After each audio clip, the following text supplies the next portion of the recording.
मेरा पीछे का पॉडकास्ट आप देख सकते हैं। मैं हर पॉडकास्ट में बोला हूं कि ये ईरान और इराक का युद्ध जब एक बार 10 अप्रैल को बंद हो गया तो ये जनवरी तक बंद ही रहेगा। पिछले पॉडकास्ट में भी दीदी की मृत्यु तक की भविष्यवाणी आपने संकेत दे दिए थे कि अब इनकी जान भी मुझे खतरे में नजर आ रही है, मृत्यु की ओर अग्रसर नजर आ रहा है। आज आपने बोल दिया कि अकाल मृत्यु दीदी के लिए। देखिए, जीवन का फैसला कालचक्र दशा से होता है। तो अकाल मृत्यु आपने किस आधार पर देख ली? मैंने आज से 3 दिन पहले वीडियो डाली थी। मैंने बोला था उद्धव ठाकरे की पार्टी समाप्त हो जाएगी। अखिलेश जी का राजनीतिक भविष्य में अच्छा नहीं देख रहा। कौन सा ग्रह है जो उन्हें विफलता की ओर लेकर जा रहा है? बृहस्पति। 8वें घर में चंद्रमा को बोला गया है कि ये मौत के विजय प्राप्त कर लेता है, और तीसरे घर के चंद्रमा को बोला गया जागता हुआ घोड़ा। घोड़ा कभी नहीं सोता।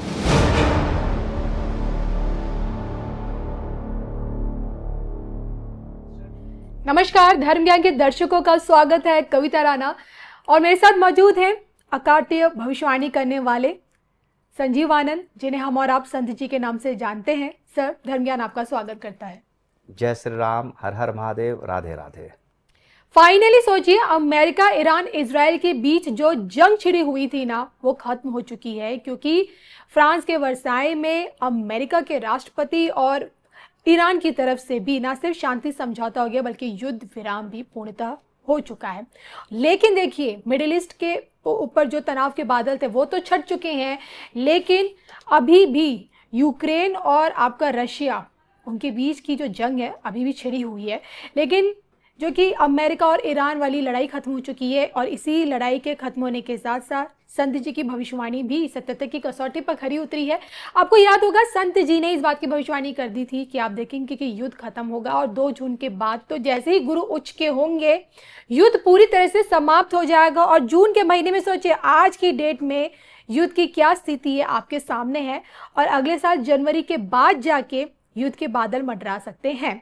लेकिन इसी के साथ हमने बैक टू बैक संत जी से क्वेश्चंस किए, हमेशा आपकी बात सही निकली। इस बार भी मैं आज आपसे फिर से पूछना चाहती हूँ, क्या मतलब मैं ये समझूं कि माँ सरस्वती आपकी जीवा पर हमेशा विद्यमान रहती है? नहीं, मैं कोशिश करता हूँ, मैं किसी भी घटना को पकड़ने के लिए गोचर का इस्तेमाल करता हूँ, और मुझे गोचर की ही आदत है जी। 2 जून 2026 को देवगुरु बृहस्पति उच्च के हो रहे थे, और काल पुरुष की कुंडली में चौथा घर जनता का होता है, और जनता के बीच में शांति। ये तेल के रेट बढ़ रहे थे समुद्र के रास्ते बंद होने से, चारों तरफ अफरा तफरी थी, एशिया पूरा अशांत था। 2 जून से लेकर 40 दिन के अंदर बृहस्पति अपना रिजल्ट दे देता जी। तो 2 जून के बाद युद्ध नहीं होना था। अब जैसे परसों 19 तारीख को अमेरिका और ईरान का समझौता होना था, और शायद परसों ही अमेरिका ने कहा था कि अगर समझौता नहीं हुआ तो मैं बहुत बमबारी करूंगा। तमाम लोग मैसेज करते हैं। मैं अपने चैनल पे रोज़ एक वीडियो डालता हूँ। मेरे चैनल का नाम है एस्ट्रो संत जी। जो लोग मुझे जानते हैं मेरे चैनल को सब्सक्राइब करें, एस्ट्रो संत जी, उस पर रोज़ एक वीडियो आती है। तो मैंने बोला युद्ध नहीं होगा, किसी कीमत पर युद्ध नहीं होगा, और ये युद्ध जनवरी तक नहीं होगा। मैं बार बार आपको बोला हूँ, सबको बोला हूँ। कल का दिन चंद्रमा के घर में गुरु था, चंद्रमा अपने घर में था, और चंद्रमा के घर में उच्च का गुरु था। चंद्र गुरु गज केसरी योग ने कल रात में समझौता करा दिया। आज सुबह चंद्रमा सिंह राशि में प्रवेश किया। थोड़ा बहुत फिर भी लोग असमंजस में रहेंगे, फिर दोबारा युद्ध ना भड़क जाए, दोबारा युद्ध ना हो जाए। ये युद्ध नहीं होने वाला अगले जनवरी तक, कोई ग्रह नहीं फंसने वाले जनवरी तक। ये देव गुरु बृहस्पति, ये खास करके जो पूरा एशिया डिस्टर्ब था, यूक्रेन और रशिया के युद्ध से एशिया डिस्टर्ब नहीं था जी। हल्का सा यूरोप डिस्टर्ब था, लेकिन इस ईरान युद्ध से पूरा एशिया डिस्टर्ब था। भारत, पाकिस्तान, बांग्लादेश, श्रीलंका, नेपाल, ये सारे अरब मुल्क डिस्टर्ब थे। ये शांति आनी थी, जनता के बीच में सौहार्दपूर्ण वातावरण होना था, महंगाई कंट्रोल में आनी थी, सब कुछ बढ़िया चलना था। इसलिए मैं बार बार दावा करता रहा ये युद्ध नहीं होगा, नहीं होगा, नहीं होगा। 2 जून के बाद 40 दिन के अंदर कभी भी युद्ध पूरी तरह से समझौता हो जाता। और जैसे ही बृहस्पति ने नौमांश चेंज किया, बृहस्पति आज के वक्त में सिंह नौमांश में, कोई भी ग्रह जब चर राशि में बैठा हो तो 3.25 डिग्री तक वह उसी नौमांश में होता है। तो कर्क राशि चर राशि है, 3.25 डिग्री तक शनि कर्क नवमांसा में था, अब ये सिंह नवमांसा में गया। सिंह राशि जो होती है राशि राशि होती है, और गुरु बैठ करके दो राजाओं के बीच में, दो शासक के बीच में समझौता करा दिया। ये समझौता चलता रहेगा। हॉर्मुज खुल चुका है, तेल का आवागमन निर्बाध गति से होगा, और 1 महीना के अंदर, क्योंकि 40 दिन पूरा होने में 10 जुलाई लगेंगे, 10 जुलाई तक चारों तरफ सौहार्दपूर्ण वातावरण होगा, चारों तरफ शांति होगी और चारों तरफ बढ़िया होगा। और ये बार बार दोहरा रहा था, आज मैं स्पष्ट कर रहा हूं कि नहीं होगा कोई युद्ध, समझौता हो चुका है और ये समझौता रहेगा। मेरा पीछे का पॉडकास्ट आप देख सकते हैं, मैं हर पॉडकास्ट में बोला हूं कि ये ईरान और इराक का युद्ध जब एक बार 10 अप्रैल को बंद हो गया तो ये जनवरी तक बंद ही रहेगा। तो कुछ लोग सवाल के क्या जनवरी के बाद होगा, मैंने कतई नहीं। सवाल आपने आज का किया, मैंने कहा अगले 15 दिन तक इसका रिजल्ट ही है, तो इसका मतलब कि युद्ध हमेशा के लिए बंद हो गया। बिल्कुल। और देखिए, आपकी भविष्यवाणी के साक्षी ना सिर्फ धर्म ज्ञान के जितने भी दर्शक हैं, मैं भी हूँ, खुद धर्म ज्ञान भी है, क्योंकि आप ही पहले धर्म ज्ञान पे ऐसे एस्ट्रोलॉजर हैं जिन्होंने दावा किया था डे 1 से कि युद्ध समाप्त हो जाएगा। आपने जब पहली बार सीज फायर का ऐलान हुआ था तब भी आपने उसकी डेट बता दी थी। फिर आपने बोला था जैसे ही गुरु उच्च का होगा आप देखेंगे युद्ध समाप्ति की ओर अग्रसर होगा, जनवरी तक तो युद्ध पूरी तरह से खत्म। और अब फाइनली युद्ध खत्म हो चुका है, और इसी के साथ आपकी एक और भविष्यवाणी अब सत्यता की कसौटी पर नजर आ रही है कि दीदी खत्म हो जाएगी पूरी तरह से। क्योंकि देखिए, हम सभी जानते हैं आपने बंगाल में दीदी के हारने की भविष्यवाणी की, दीदी अपनी भवानीपुर सीट से हारेगी, आप ही ने भविष्यवाणी की। अब देखिए, भवानीपुर सीट के नतीजों को लेकर दीदी ने हाईकोर्ट में चुनौती दी, वहां से उन्हें झटका मिला, और उन्हीं के बागी विधायक पार्टी के अब अपोजिशन लीडर बन रहे हैं संसद में। तो एक तरह से जो दीदी जब से पश्चिम बंगाल हारी है, उनकी जो लड़ाई है वो सड़क से सीधा संसद तक पहुंच चुकी है। मैं आपसे जानना चाहती हूँ, अब जो हम दीदी की जो परिस्थितियां देख रहे हैं, क्या ये और भी खराब होती हुई नजर आने वाली है? जरूर। कल ही हाई कोर्ट ने ये जो इनके विधायक टूटे हैं जी, उसके लिए गई थी रोक लगाने के लिए, उस पर स्टे नहीं मिला। भवानीपुर सीट की काउंटिंग के लिए गई हैं, कुछ होना ही नहीं। मैंने शुरू से बोल रखा था, मैं पश्चिम बंगाल नहीं गया, कि ममता बनर्जी भवानीपुर सीट 15,000 से 19,000 वोटों से हारेंगी। यस। इन्होंने मेहनत की, लास्ट में सबके घरों में 4-4 बार गई, पद यात्रा की, ये अपने क्षेत्र में जाती ही नहीं थी किसी चुनाव में, तो ये 19,000 से 15,000 पे आ गई। अगर ये नहीं गई होती तो 19,000 से हारती। इनका दुर्भाग्य अपनी चरम सीमा पे चल रहा है। अभी तो राहु चेंज नहीं किया है, दिसंबर में राहु चेंज करेगा, और जो दिसंबर में राहु चेंज करेगा, देखिए राहु 2 होता है, एक छाया राहु, एक ट्रू राहु। छाया राहु नवंबर में चेंज कर रहा है, ट्रू राहु दिसंबर फर्स्ट वीक में। राहु की पोजीशन को देखनी होती है तो हमेशा लोग क्या करते हैं, सॉफ्टवेयर में छाया राहु की चर्चा होती है। छाया राहु सही नहीं है, ट्रू राहु सही है। कई बार छाया राहु पहले आ जाती है, कई बार छाया राहु बाद में आती है। जैसे हम कहीं जाते हैं, हमारी परछाई पहले जाती है, या कई बार शाम को परछाई पीछे रहती है। ट्रू राहु दिसंबर फर्स्ट वीक में चेंज कर रहा है। वहां से ममता बनर्जी की जो तबाही और बर्बादी चालू होगी। इनका 15 दिसंबर से 15 जनवरी हर साल खराब जाता है। राशि से अष्टम देवगुरु बृहस्पति है, राशि से अष्टम बृहस्पति व्यक्ति का दिवाला निकाल देता है। पार्टी गई, सांसद गए, विधायक गए, इमेज गई, छवि गई, जनता गई, सब कुछ गया।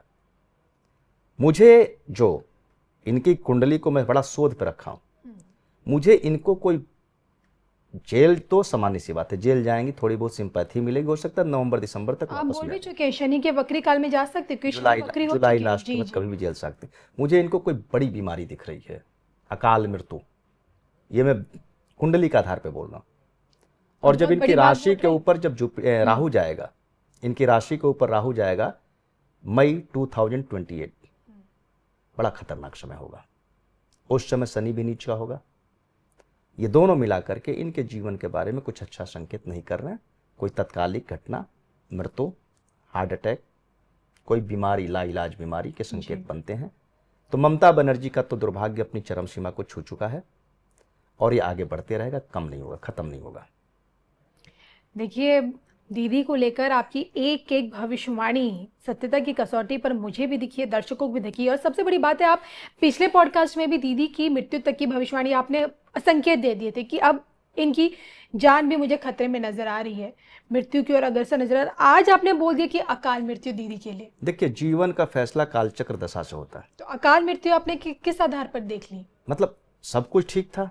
आज से 6 महीना पहले क्या कोई कल्पना कर सकता था कि इनका ये हश्न होगा? नहीं।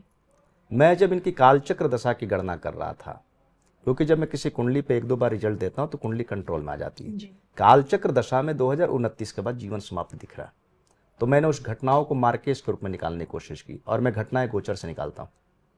मैं बार बार आपके पॉडकास्ट पे बोला हूं, फिर बोल रहा हूं, राशि का राहु खराब होता है। लेकिन राशि का राहु कब खराब होता है? जब सारे ग्रह उस राशि पे इकट्ठा हो।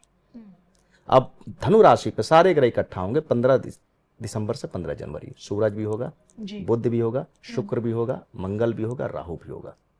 और उस समय शनि, जो यम का कारक भी है, शनि को यम का कारक बोला गया, नीच का चल रहा होगा, अश्वनी नक्षत्र में होगा। तो ये सारी घटनाएं अचानक कोई ऐसी डेंजरस स्थिति खड़ी कर दें, वो चाहे डिप्रेशन हो, चाहे कोई लाइलाज बीमारी हो। हत्या नहीं होगी, लेकिन इनका जीवन में बहुत आगे तक नहीं देख रहा।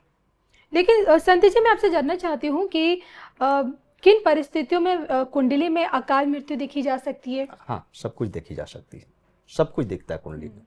अगर किसी की कुंडली में तीसरे घर में कोई पाप ग्रह बैठे हों, सूरज, शनि, राहु, केतु, तो उसके मौत का दरवाजा बंद है। अच्छा। जैसे कोरोना आया था, हमारे एक जानने वाले वेंटिलेटर पे चले गए थे, उनकी कुंडली मैंने देखा, तीसरे घर में सूरज बैठा था। मैंने कहा अकाल मौत नहीं होगी, जितनी उम्र है उतना भोग करके जिएंगे। आज भी जिंदा है। डॉक्टरों ने जवाब दे दिया था। 21 दिन वेंटिलेटर पे थे। अच्छा। अगर तीसरे घर में कोई पाप ग्रह बैठा है तो उसके मौत का दरवाजा बंद है। तीसरा घर मौत का दरवाजा है, 8वां घर मौत है, 11वां घर जन्म का रास्ता है। 11वें घर से व्यक्ति जन्म लेता है। तीसरा घर अगर खाली है तो उस व्यक्ति की कभी भी असामयिक निधन हो सकती है, और इनका तीसरा घर खाली है। ओके, तो ये रीज़न है जिसके चलते आप अब दीदी की अकाल मृत्यु तक की भविष्यवाणी करें। बहरहाल देखिए, दीदी का जो होना था वो तो देखिए हम लोगों के सामने हो रहा है, लेकिन दीदी की देखा देखी अब उद्धव ठाकरे को भी देखा जा रहा है और अखिलेश यादव को भी देखा जा रहा है। क्योंकि हमने देखा है जब महाराष्ट्र का रिजल्ट आया था उस समय पार्टी का निशान भी गया ठाकरे जी के हाथ से, शिंदे जी लेके चले गए, और अब तो उद्धव ठाकरे जी के पास जो सांसद, जो विधायक बचे कुचे थे, अब वो भी बागी होते हुए नजर आ रहे हैं। और अब यहाँ पे अखिलेश यादव जी को भी डर सता रहा है, समाजवादी पार्टी को, क्योंकि यूपी का चुनाव है 2027 में। तो मैं क्या समझूं, टीएमसी जैसा हाल यहाँ पे भी होने वाला है समाजवादी पार्टी और शिवसेना का, ठाकरे जी की शिवसेना का? आप ये जितना सवाल कर रही हैं, देखिए मेरे चैनल का नाम है एस्ट्रोसन जी, मेरे पास समय नहीं है, मेरे पास एकदम समय नहीं। मैं अगर आपको भी पॉडकास्ट दे रहा हूं तो मैं 4 लोगों को रोक करके दे रहा हूं। जी। मैं एक वीडियो रोज डालता हूं, 2 मिनट, 3 मिनट, 4 मिनट की वीडियो होती है, और मैं सारी घटनाओं को जो आते हुए दिखते मैं बोलता हूं। मैंने आज से 3 दिन पहले वीडियो डाली थी, मैंने बोला था उद्धव ठाकरे की पार्टी समाप्त हो जाएगी, समाप्त हो जाएगी। और किस आधार पर आपने ये बोला? उद्धव ठाकरे की कुंडली मेरे पास थी, मैंने कुंडली सामने रख करके बात की थी। मैं जब भी राजनेताओं के बारे में बात करता हूँ कुंडली रख के बात करता हूँ। तो ये कुंडली आपने कैसे बनाई, जो गूगल पे अवेलेबल या कहीं से मिली आपको? नहीं, वहाँ से कोई मेरे शिव सैनिक, मतलब जो सिंधे गुट के व्यक्ति हैं, वहाँ के 1-2 लोग सांसद मेरे जानने वाले हैं, तो उन्होंने ओरिजिनल डेट ऑफ बर्थ दे दिया। मुझे टाइम ना भी मिले चलेगा। मेरे जैमिनी ज्योतिष की खासियत है कि अगर कोई डिग्रियां जल्दी नहीं बदल रही, चंद्रमा की डिग्री है जो एक दिन में 12 डिग्री बदलती है, अगर चंद्रमा की डिग्री कहीं अमात्य कारक को नहीं डिस्टर्ब कर रही तो मुझे टाइम की जरूरत नहीं। मैंने उद्धव ठाकरे की जन्म पत्रिका निकाली, निकालने के बाद मैंने बोला इनकी सेहत लगातार गिरती चली जा रही है, इनके जीवन लंबे नहीं है, और इनकी पार्टी खत्म हो रही है। लोकसभा सांसद अभी जा रहे हैं, विधानसभा के भी जा रहे हैं, सारे मेयर जा रहे हैं। इनकी पार्टी अगले 1 साल में अगर खत्म हो जाए, अब देखिए 10 लोग अगर आपके पास हैं, थोड़े पार्षद हैं वो भी चले जाएं, विधायक भी चले जाएं, सांसद भी चले जाएं, तो उस पार्टी में अगर 5 नेता ही बच गए तो जनता नहीं बचेगी जी। उनका ही नहीं, एक सज्जन का और मैंने निकाला था, अखिलेश यादव का।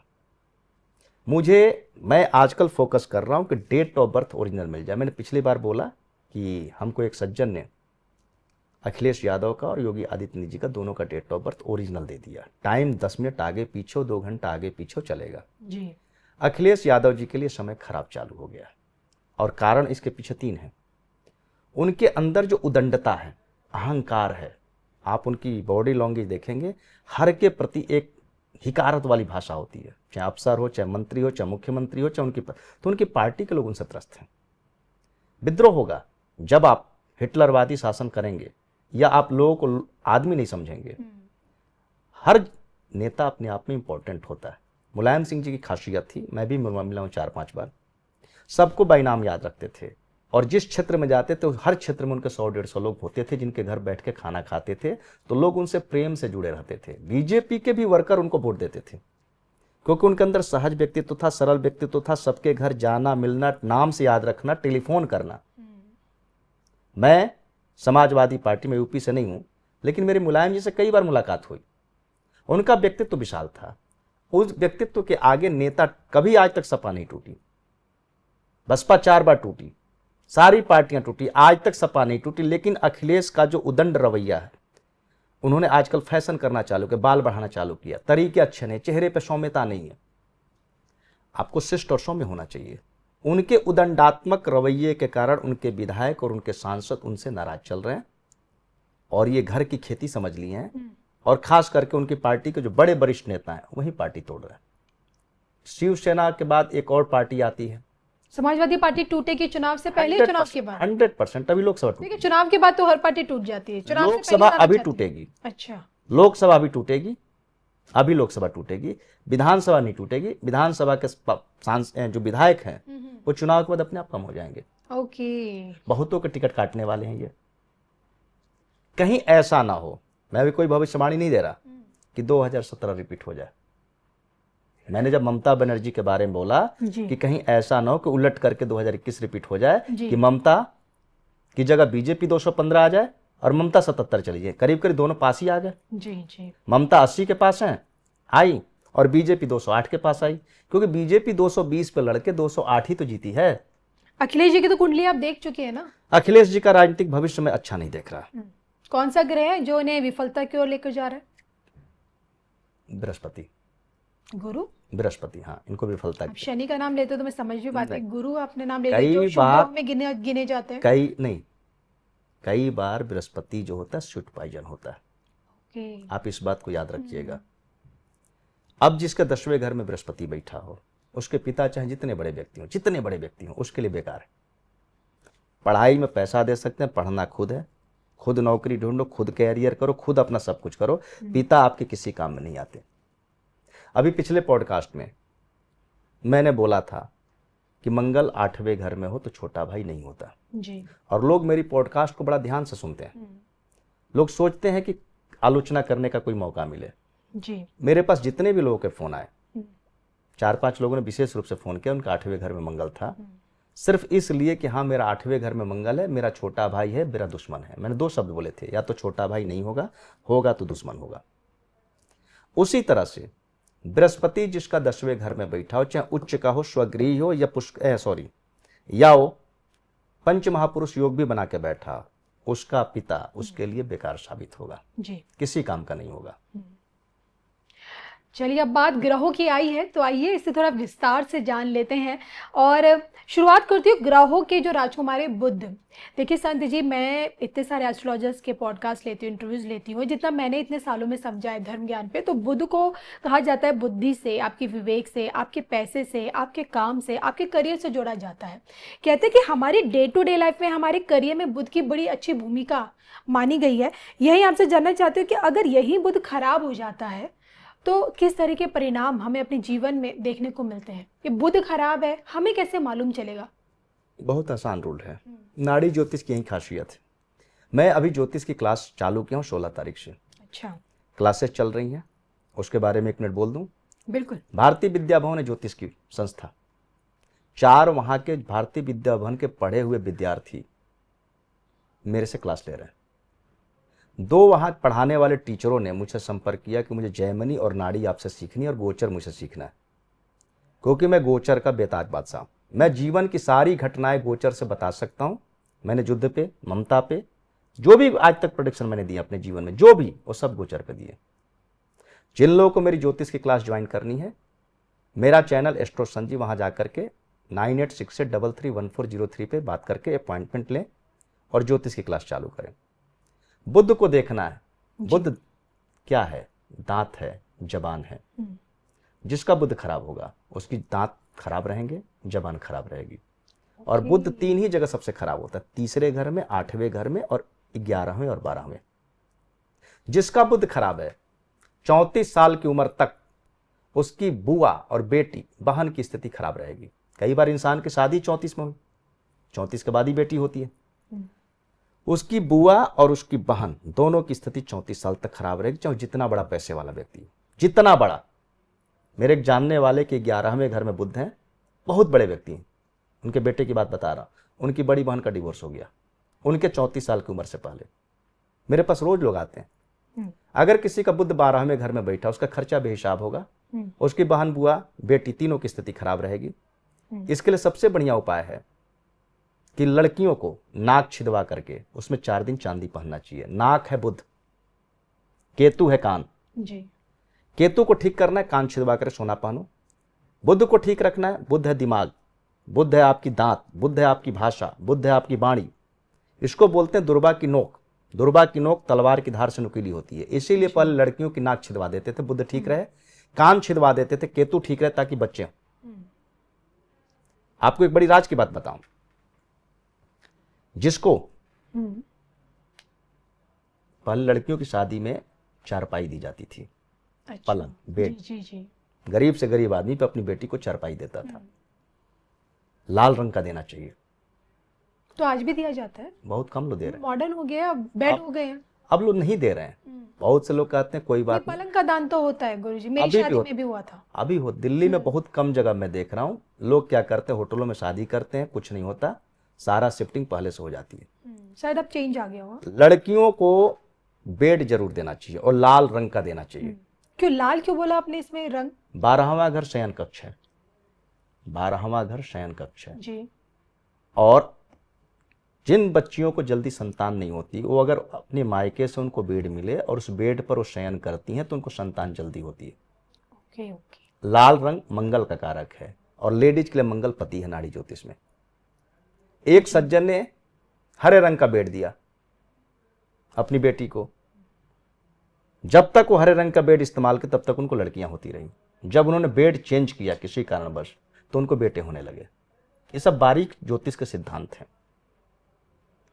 तो बुध 8वें घर में सबसे खराब होता है, अकाल मौत होती है, तड़प करके व्यक्ति मरता है। अकेला बुध, नाड़ी ज्योतिष का नियम अकेला बुध होना चाहिए। 12वें घर का बुध बहन बेटी बुआ के लिए अच्छा नहीं होता, पैसे निरर्थक खर्च होते हैं। 11वें घर का बुध उल्लू का पट्टा बोला गया। 34 साल की उम्र तक व्यक्ति अच्छा व्यक्ति नहीं होगा, पड़ा हुआ पैसे वाला नहीं होगा। 34 के बाद वो तेजी से पैसा कमाएगा। तीसरे घर का बुध खराब है। बुध को ठीक करना है, नाक छिदवाएं, 4 दिन उसमें चांदी पहने, उसके बाद आप निकाल दें। नाक है बुध, जब इसमें आप सुराग करते हैं तो बुध का घमंड टूट जाता है। और चांदी चंद्रमा, और चंद्रमा को सारे ग्रह माता मान के कसम खाते हैं कि मैं गुनाह नहीं करूंगा, तो इस बुद्ध के घमंड को तो मैंने पंचर किया और साथ में उसमें चांदी डाल दिया, तो माता के चरणों में बैठ करके उसका घमंड टूट गया। जी चलिए, ये तो आपने मुझे बुध के बारे में समझाया, लेकिन जब मैं बात करूं यहाँ पे बुध की, शुक्र की, सूर्य की, 3 बड़े ग्रह हैं। इन 3 बड़े, यही 3 ग्रह अगर एक साथ आ जाते हैं तो क्या फल देते हैं और इनकी क्या भूमिका रहती है आपकी कुंडली में? सूरज बुध शुक्र 100 में 80 जगह एक साथ पाए जाते हैं। 100 में सूर्य और बुध का तो बुधादित्य राजयोग भी सूरज और शुक्र 100 कुंडलियों में 20 कुंडलियों में एक साथ होते हैं। अच्छा। सूरज बुध शुक्र 100 में 70 जगह। जी जी। सूरज बुध भी 100 में 60-50 जगह। अकेला बुध 100 जन्म पत्रिका मुश्किल से 2 या 3 जन्म पत्रिका में पाया जाता है। अकेला बुध जिस जन्म पत्रिका में हो, कुंडली अलग है। अच्छा, अलग है, अद्वितीय कुंडली है। और अगर बुध वर्गोत्तम हो, पुष्कर नवमांशा में हो, बुध मित्र राशि में हो, सिंह राशि में हो, मेष राशि में हो, बुध जो होता है दिमाग का कारक है। अगर अच्छी राशि में बैठा है तो बहुत लाजवाब होता है। बुध शनि जिनकी भी जन्म पत्रिका में एक साथ हो, उनको अपने घर के पास आम का पेड़ जरूर लगाना चाहिए। सूरज बुध शुक्र जब कुंडली में एक साथ हो, यह बड़ा गंभीर सूत्र बता रहा हूं। अगर पुरुष की जन्म पत्रिका है और उसको पहली संतान लड़की हो गई तो उसकी मैरिज लाइफ खत्म। और अगर लेडीज की जन्म पत्रिका है, सूरज बुध शुक्र एक साथ है और उसको पहला संतान लड़का हो गया तो उसकी मैरिज लाइफ खत्म। सूरज बुध शुक्र लड़की की कुंडली में हो तो पहली संतान लड़की है तो विवाह बच गया। पुरुष की जन्म पत्रिका में सूरज बुध शुक्र एक हो और उसको पुरुष संतान पहले हो गया तो उसका विवाह बच गया।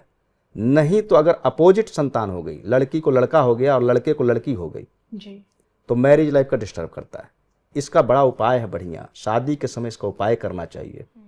तभी जाके मैरिज लाइफ बचती है। जी, चलिए, ये तो आपने सूर्य, बुध और शुक्र का मुझे समझाने की कोशिश की है। मैं आपसे ये भी जानना चाहूँगी कि जब हम बात शुक्र की करते हैं तो अमूमन देखिए, मैं तो शुक्र को लग्जरी के चश्मे से ही देखती हूँ, और आपसे ही मैंने जाना है कि शुक्र से ज़्यादा तो शनि पे कंसंट्रेट करो, क्योंकि शनि वो ग्रह हैं जो एक लंबे समय तक देते हैं, शुक्र एक टाइम पीरियड पे देते हैं। लेकिन जब अगर व्यक्ति के घर कुंडली में शुक्र खराब हो, खासकर जो भाव में मेरे पास जो क्वेश्चन, अगर आपके छठे में हो या फिर 8वें घर में हो, तो क्या फल देता है? खराब फल देता है। किस तरह का? शुक्र विवाह है। मैं जानती हूँ। 8वें घर में शुक्र है, 100 में 90 लेडीज की शादी लेट होगी, पसंद नापसंद के चक्कर में। ओके। जो लड़की स्वयं फैसला ले रही है। पहले शादी के समय दादाजी जाते थे, शादी फाइनल कर देते थे, और लड़के के दादाजी हाँ बोल देते थे। जी। लड़का लड़की का रोल खत्म होता था। जहां पे लड़का लड़की का रोल है, जहां पे भी लड़का लड़की का रोल है, वहां पे 8वें घर का शुक्र पसंद नापसंद के चक्कर में शादी को लेट कराएगा। मैं 1965 के दशक के लोगों का जब पूछता हूं, जब उनके 8वें घर में शुक्र होता है, जब शादियां 23, 24, 25 में हो जाती थी, जी। वो बोलते हैं हमारी शादी 31, 32 में हुई। आजकल तो 35, 40 में हो रही है। 6वें घर में जब शुक्र हो तो उसका शादी विघ्न बाधाओं के साथ होगी। और एक मैं खासियत बता रहा हूं, जी। नीच का शुक्र होता है 6वें घर में, क्योंकि कन्या राशि पड़ती है। जिस जातक की जन्म पत्रिका में कन्या राशि में शुक्र बैठा हो, वह जिसका दीवाना होगा वह किसी और का दीवाना होगा। अच्छा, ओके। शुक्र जिसकी भी कन्या राशि में है, वह जिस लड़की को पसंद करेगा, वह लड़की किसी और को पसंद करेगी। उसका प्रेम विवाह नहीं होगा, और वो दीवाना जरूर होगा। शुक्र नीच का होने का मतलब प्रेम प्रसंगों में आपको तकलीफ मिलनी है, उदासी मिलनी है, निराशा मिलनी। अक्सर इन लोगों के प्रेम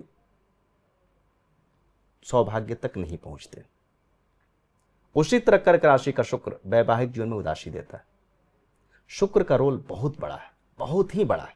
संत जी, देखिए, आज मैं चाहती हूँ कि आज आप मेरे दर्शकों को एक उपाय बताइए। दर्शक उन लोगों के लिए जो विवाहित हैं, जो अपनी मैरिड लाइफ की, जिनकी मैरिड लाइफ में खटास है, उसको मिठास भरने के लिए क्या एक सरल उपाय किया जा सकता है, चाहे कारण कुछ भी हो? देखिए, पहला नंबर, कल ही मेरे पास एक सज्जन आए, इत्तेफाक से उन्होंने 2 कुंडलियां भेज दी, तो मैंने सोचा दोनों कुंडलियां मिलानी है। मैं सवाल लेता नहीं, मेरा नेचर है, मुझे सवाल नहीं चाहिए जी। मैंने दोनों कुंडली सामने डाली। मैंने बोला कि लड़की की कुंडली खराब है, यहां शादी मत करिएगा। उन्होंने 2 मिनट सुना, बोले मैं कुछ सवाल कर लूं। मैंने कहा आप कर लीजिए। बोले कि ये मेरी बहू है, और आपने बोला मुझे 2 मिनट लगा संभलने में। मैंने कुंडली 10 लोगों से दिखाई, 10 लोगों ने बोला 32 गुण से कुंडली मिल रही, बहुत अच्छी, अब शादी कर दीजिए। और आपने सवाल भी नहीं पूछा, डेट ऑफ बर्थ लिया, सीधा बोले कि लड़की कुंडली खराब है, डिवोर्स हो जाएगा, शादी मत करिए। लड़की अपने नाराज होकर मायके में बैठी हुई है, लड़का मेरा ठीक है। अब जो मैं बोलता हूं वो बच्चों के जन्म के समय कुंडली बनाते समय मैं लिख देता हूं। डिवोर्स वाले मैटर अगर खराब हैं तो डिवोर्स होगा। गांव में डिवोर्स नहीं होते, मैरिज लाइफ जीवन भर खराब है, क्योंकि लड़की के पास डिवोर्स का ऑप्शन नहीं है। लेकिन क्या उपायों से नहीं बचाया जा सकता? नहीं, इसको उपाय से नहीं बचा सकते। कुछ घटनाओं का उपाय नहीं है, आप बर्दाश्त कर सकते हैं। लेकिन डिवोर्स नहीं हो रहा है, लेकिन खटास है रिश्तों में, उस खटास को तो कम किया जा सकता है उपायों से? हाँ, जरूर कम किया जा सकता है। देखिए, लड़की एडवांस से पढ़ी लिखी है तो डिवोर्स ले लेती है। लड़की को पीछे से बैकग्राउंड तगड़ा नहीं है तो एडजस्टमेंट करती है। जी। शुक्र है दही, शुक्र है गाय, गाय की सेवा करें, दही का इस्तेमाल करें। और शुक्र की देवी हैं सरस्वती, शुक्र की देवी हैं सरस्वती। अच्छा। तो सरस्वती जी को नीला फूल अर्पित करें, और 1 फूल रोज किसी भी कलर का गंदे नाले में डाला करें 42 दिन लगातार। और चरित्रवान रहें, पति पत्नी दोनों चरित्रवान रहें। पति का कर्तव्य है कि पत्नी को खुश रखे, और पत्नी का कर्तव्य है कि पति का आदर करे। जी। तो अगर हम अपने रिश्तों के प्रति ईमानदार रहेंगे तो विवाह में शांति रहेगी। विवाह जिम्मेदारियां हैं, चुनौतियां हैं। विवाह संतान के लिए होता है। पति पत्नी दोनों मिलकर संतान की तरक्की के लिए प्रयास करते हैं। जब ब्रह्मा जी ने सृष्टि की रचना की तो उन्होंने 5 अपने मानस पुत्र पैदा किए। 5 पैदा होते ही तपस्या में बैठ गए, और तपस्या करके भगवान ब्रह्मा जी को प्रसन्न करके उन्होंने मोक्ष मांग लिया। ऐसा 3 बार हुआ। ब्रह्मा जी बड़े दुविधा में पड़ गए, सृष्टि चलेगी कैसे। जी। ब्रह्मा जी गए विष्णु जी के पास। विष्णु जी ने कहा इस समस्या का समाधान भगवान शिव के पास है। भगवान शिव के पास गए, बोले सृष्टि में बना रहा हूं और सृष्टि बनते ही वो लोग तपस्या में बैठ जाते हैं और तपस्या में बैठ करके अपना मोक्ष ले लेते हैं। तब भगवान शिव ने बोला कि एक पुरुष और एक स्त्री का निर्माण करो। पुरुष की आसक्ति स्त्री के प्रति होगी, स्त्री की आसक्ति पुरुष के प्रति होगी, और इन दोनों की आसक्ति और आकर्षण से जो संतान प्राप्त होगी उस संतान में दोनों का अनुराग होगा। आप किसी भी जानवर को उठाइए, हर जानवर को अपने बच्चों से प्रेम है। आजकल जितने डिवोर्स हो रहे हैं उसमें लड़ाई बच्चों के लिए हो रही है। पति पत्नी नहीं चाहिए एक दूसरे को, लेकिन बच्चा दोनों को चाहिए।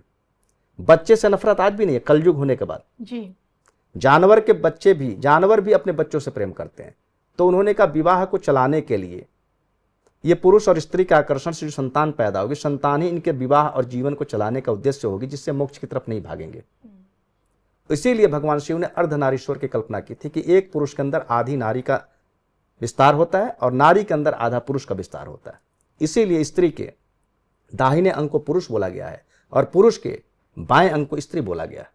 तो स्त्री पुरुष का आकर्षण, उससे बच्चों का होना, उस बच्चों के प्रति आसक्ति रहना, जिससे कि सृष्टि चलती रहे, ये मुख्य कारण। देखिए, बात शुक्र की हुई है, विवाह के ऊपर बात हुई है। देखिए, सौंदर्य जो है एक ना सिर्फ एक औरत का बल्कि पुरुष में भी देखा जाता है कि सुंदरता देखी जाती है। तो मैं आपसे समझना चाहती हूँ कि सौंदर्य को बढ़ाने के लिए अमूमन आपका खान पान, आपका रहन सहन, आपकी जीवन शैली तो निर्भर करती है, लेकिन क्या इस सौंदर्य को बढ़ाने के लिए क्या ग्रहों की भूमिका, कुछ उपाय ये भी काम कर सकते हैं? हाँ जरूर। कन्या लग्न की जातिका बड़ी खूबसूरत होती है। धरती पे जितने भी विश्व सुंदरी सुंदर महिलाएं हो, कन्या लग्न की है। अच्छा।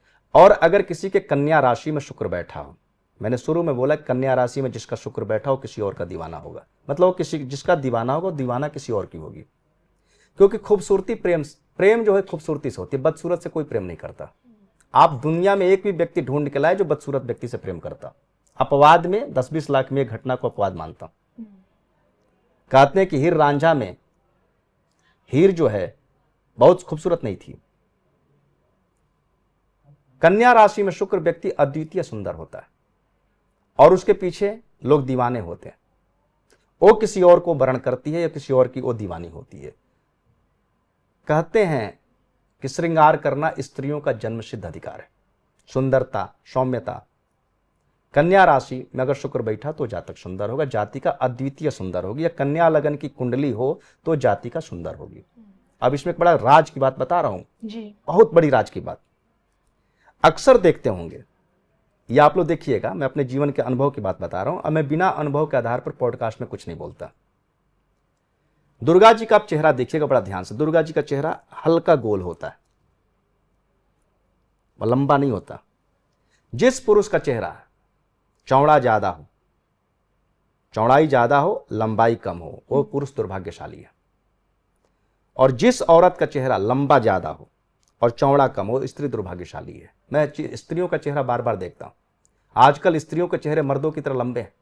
लंबाई का मतलब यहां से यहां और चौड़ाई का मतलब इस तरह। तो पुरुष का चेहरा लंबा अच्छा है, भाग्यशाली व्यक्ति की निशान है। और स्त्री का चेहरा चौड़ा होना चाहिए, लंबाई ज्यादा नहीं होनी चाहिए। या स्त्री का चेहरा गोल हो, मतलब लंबाई में कम हो, चौड़ाई थोड़ी हो, चौड़ाई हो भी ना हो, लंबाई नहीं होनी चाहिए। ओके। लंबाई जब होती है तो राहु का कारक बनता है, और जब चौड़ाई होती है तो उसके अंदर कहीं ना कहीं शुभत्व आता है, स्त्रियोचित गुण आते हैं। आप महिलाओं का चेहरा को बड़ा ध्यान से देखिएगा। कईयों के चेहरे मान के चले अगर 20 सेंटीमीटर चौड़े हैं तो उनके चेहरे 60 सेंटीमीटर लंबे हैं। उनकी मैरिज लाइफ का सत्यानाश हुआ पड़ा। लेडीज का चेहरा लंबा कम, चौड़ा ज्यादा हो, या लंबाई कम हो, चौड़ाई भी कम हो, लंबा ज्यादा ना हो। इसको आप अपने आसपास देखिएगा। शादी करते समय पहले ये सब चीजों को ध्यान दिया जाता था जी। शादी करते समय स्त्री का अंगूठे के पैर के अंगूठे की बात कर रहा हूं, पैर के अंगूठे के बगल वाली अगर बगल वाली उंगली लंबी है, पहला नंबर अंगूठा पैर, उसके बगल वाली उंगली पहली उंगली, अगर वो लंबी है तो उसको पहले संतान के लिए रोना पड़ेगा। या उसके बारे में ये भी कहा जाता है, पहले के लोग कहते थे कि ये स्त्री चरित्रवान नहीं है, तो हो सकता है शादी से पहले भी इसका संतान हो जाए, और नहीं तो प्रथम संतान को लेकर उसको पीड़ा होगी। इसीलिए शादी करते समय लोग लड़कियों के पैर का पहला उंगली जरूर देखते थे। अगर उसकी उंगली छोटी है अंगूठे से तो वो स्त्री के अंदर स्त्रीरोचित गुण ज्यादा है। ये सब छोटी छोटी परंपराओं को लोग भूल चुके हैं। बिल्कुल। देखिए मैं तो सोची थी कि लगन पे अलग अलग ग्रहों का बैठना क्या प्रभाव देता है, इस पे बात करेंगे, लेकिन मुझे लगता है बहुत लंबा खिंच जाएगा। बस जाते जाते चंद्रमा को लेना चाहूँगी। चंद्रमा, आपने कहा ना कि माँ के समान माना गया है चंद्रमा को, और मैं समझना चाहती हूँ चंद्रमा को शीतलता से भी जोड़ा जाता है, लेकिन अगर ये आपके मेन भाव में बैठे हों, लग्न भाव में अगर चंद्रमा बैठ जाए तो क्या प्रभाव डालता है? आपने लगता है ज्योतिष पढ़ना चालू कर दिए हैं, आपकी कंपनी का असर हो गया मुझे। क्योंकि नाड़ी ज्योतिष में मैं जो बोलता हूँ नाड़ी ज्योतिष, जी। और मैं वही बोलता हूँ जो पलक झपकने से पहले जब मैं ज्योतिष का क्लास ले रहा था तो मैंने बोला मैं वैदिक नहीं पढ़ाऊंगा, रूल नहीं बताऊंगा, मैं वो चीज बताऊंगा कि आपकी कुंडली पर निगाह गई और आपकी निगाह ने पढ़ा और आपकी जबान ने बोला। ये दोनों के बीच में मुश्किल से 2 या 3 सेकंड का फर्क होना चाहिए। अब जो मेरा ज्योतिष का रूल है उसको 1 से लेकर 100 पे मत लगाइएगा। मेरा रूल 75% से लेकर 95% तक लगता है जी। वैदिक का रूल 5 कुंडलियों पे नहीं लगता। लगन पे चंद्रमा बैठा हो तो ये माना जाता है कि उसके जन्म से पहले उसके कुछ भाई बहनों की मृत्यु हो चुकी है, गर्भ नष्ट हो चुका। आजकल गर्भ नष्ट की संभावना ज्यादा है।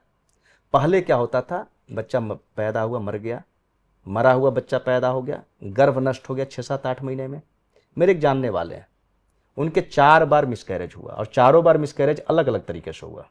पहली बार 5 महीना में, दूसरी बार 7वें महीने में, तीसरी बार 9 महीना कंप्लीट हो गया था। कल उनको हॉस्पिटल जाना था तो सिर्फ रूटीन चेकअप के लिए गए थे कि आज हॉस्पिटल में एडमिट हो कि कल हॉस्पिटल में एडमिट हो। जी। जब डॉक्टर ने चेकअप किया तो बोला बच्चा तो मृत हो गया, एक मतलब जन्म से 1 दिन पहले गर्भ में नष्ट हो गया। लास्ट बार फिर उन्होंने प्रयास किया और बच्चा मृत ही पैदा हुआ। लगन पे चंद्रमा होने पे 100 में 70 जगह, देखिए मैं बार बार बोलता हूं 100 में 70, क्योंकि ये चीज मैंने इसको बहुत बार नहीं आजमाया। शादी से पहले, संतान से, जन्म से, आपके जन्म से पहले 1 आध 2 भाई बहन की मृत पैदा होते हैं। मैंने अपनी पॉडकास्ट में बोला था 10वां चंद्रमा, माता को कैंसर, ये किसी किताब में नहीं है। मैं कुछ रिसर्च करता हूं, मेरे पास आज तक जितने फोन आ रहे हैं, जितने मैंने पूछता हूं माता जी को कैंसर, हाँ जी कैंसर, कैंसर को कैंसर पे मैं सर्च कर रहा हूं। तमाम लोग कहते हैं कि मैं आपके 10वें चंद्रमा को सुन करके ही आया हूं कि मेरी माँ को कैंसर था। कईयों ने कहा माँ की मृत्यु हो गई, कईयों ने कहा माँ के इलाज होने के बाद माँ बच गई। क्योंकि ये किसी ज्योतिषी के पास भी नहीं है, किसी ज्योतिष के किताब में भी नहीं।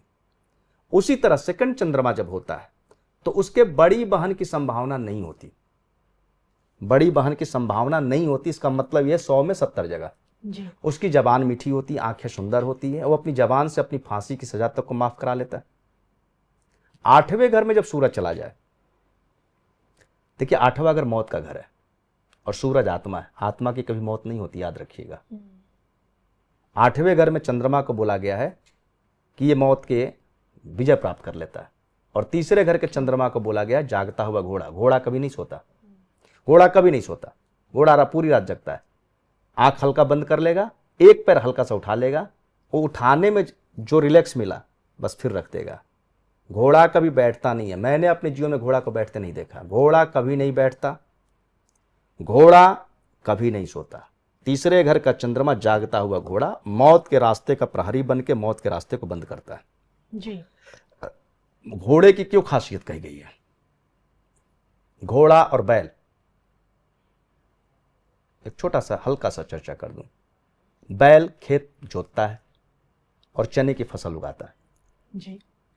और उस चने की जो फसल की लत्तर होती है वो बैल खाता है और चना जो है घोड़ा खाता है, और वो भी मालिश कराकर, अपने पैर की मालिश करा के फिर चना खाता है। क्यों? क्योंकि युद्ध के मैदान में बैल दुश्मन के शिविर में नहीं जा सकता, भाग जाएगा, और घोड़ा अपने योद्धा के लेकर के आंख बंद करके दुश्मन के शिविर में कूद जाता है बिना अपने प्राण की परवाह किए। इसीलिए घोड़ा मालिश करवा के चना खाता है और बैल मेहनत से चना पैदा करता है लेकिन उस खा नहीं पाता। अब बिल्ली और कुत्ते में फर्क बता रहा हूं। मकान मालिक ने मकान बदला, बिल्ली घर को भागी और मकान मालिक के साथ कुत्ता चला।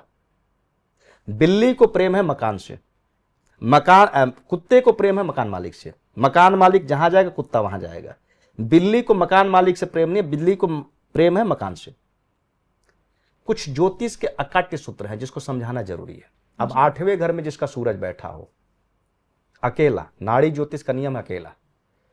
अगर कोई व्यक्ति मृत्युशैया पर पड़ा है, मृत्यु की कगार पे खड़ा है, वो व्यक्ति 8वें घर का सूरज वाला जितना देर उस व्यक्ति के पास खड़ा रहेगा उसके प्राण रुके रहेंगे, मौत नहीं होगी।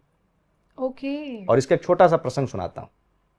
मेरे एक जानने वाले पहाड़ों की यात्रा पे गए थे, कई ग्रुप गए थे, उनके साथ परिवार गया था।